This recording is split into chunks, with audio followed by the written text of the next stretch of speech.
Hi, I'm Wendy Bartlett from Bartlett Mitchell. We're doing a webinar today about what's happening in Bartlett Mitchell business at the moment, and I'll give you a little brief of what's happening within UK Hospitality, which is the organisation that has very effectively represented us to government. So Ian, if you can give a brief about the company. Sure. I'm Ian Thomas, also from Bartlett Mitchell. Currently we have about 40% of our business open, but primarily outside of London, and that's our biggest issue. Central London, the Wharf City, still remains pretty much closed. Of the sites that we have that are open, what we're finding much lower volumes. And what we're finding is that actually those volumes are primarily driven by people not being on site. Clients need to get people back to work, back into the offices. What we are finding is that those people who are back at work are actually gaining confidence and feeling comfortable with the new ways of working, comfortable with the caterers, comfortable with the safety and the cleanliness and the hygiene within a day or two. And actually, once they are back at work, they realise that they've got over a hurdle and they're very comfortable. I think most of our clients now, the mood has changed, and we're finding that clients are getting very frustrated that their teams are being given the choice about coming back into the office, and actually it's proving harder than they thought. Perhaps government policy hasn't been, or clarity hasn't been helpful on this point.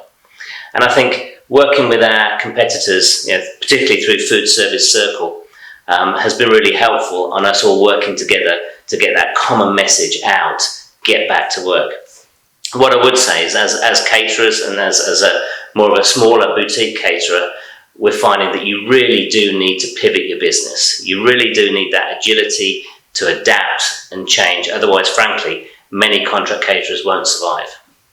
Thank you. That's really nice for me to know what's happening in the company as well. Fantastic. So this week, the UK Hospitality are taking the initiative to write directly to the government, to the Prime Minister and to the Mayor, who seem slightly at odds at the moment. So London is the biggest issue throughout the country. It is well behind on numbers on the retail with regard to trade in comparison to what's happening outside of London. And London needs to be the clear point of going forward. So some clear action has to be taken and a plan needs to be put in place. And that's what we're writing to the government about, to say London needs to have a specific plan to get people back. It's a slightly ghost town at the moment when you go up there. And what we're asking is that it shouldn't be about politics and it shouldn't be about blaming. It most definitely should be about what is right for London to get people back. So that's a clear message that we will focus on at UK Hospitality now to the government. Working from home does have its place, and I'm sure that it will be something that will carry on for a lot of people.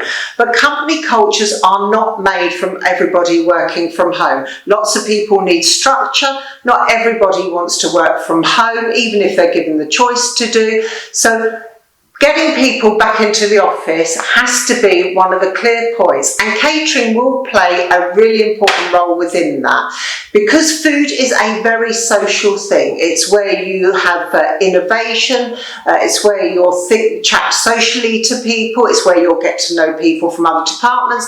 So we think there is a really bright future for contract catering. It will change, we need to adapt, it needs to be new, not a patched up version of the old. But contract catering in the future is going to have a really important part to play within company cultures in getting people back into the office and being able to interact, develop ideas, collaborate, socialise and create that company culture that you can't get over a Zoom call. So we are doing everything we can to make sure that London is put back on the agenda in its own sphere. So please have heart that we are doing everything to make sure there is a difference coming forward. Hopefully by September, October, November, you'll see a much stronger message from the government about returning to work.